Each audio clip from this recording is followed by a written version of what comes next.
मस्ती जे वाक़े जे बारे में मां ॻाल्हि ॿोल कंदुमि। जीअं तनो मस्ती हिकु यानी खालदा नाले सां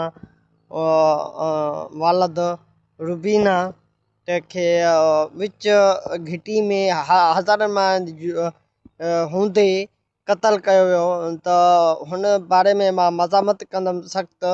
SSP सऊद मंगसी ऐं DIG सखर ऐं आजी सिंध जावेद आलम ओढा ऐं त वॾा वज़ीर सैयद मुराद अली शाह बाला अमलदारनि खां सदर हासिफ़ आज़ादाई PP चेयरमैन बिलावल भुट्टो खे अर्ज़ु आहे त यानी सां इंसाफ़ कयो वञे।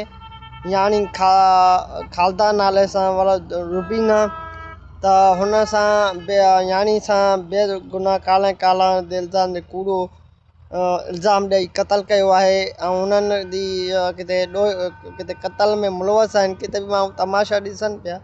हुननि जे बारे में मां मज़ामत कंदुमि त सख़्तु SSP सऊद मंगसी खां ऐं तनो मस्ती पुलिस खां मां इहो सवालु ॾींदुमि त तव्हांजी बि यानी हूंदी, तव्हांजा बि ॿाल बच्चा हूंदा, तव्हां बि याननि वारा हूंदो, इहो तव्हां बेज़ाती कई आहे।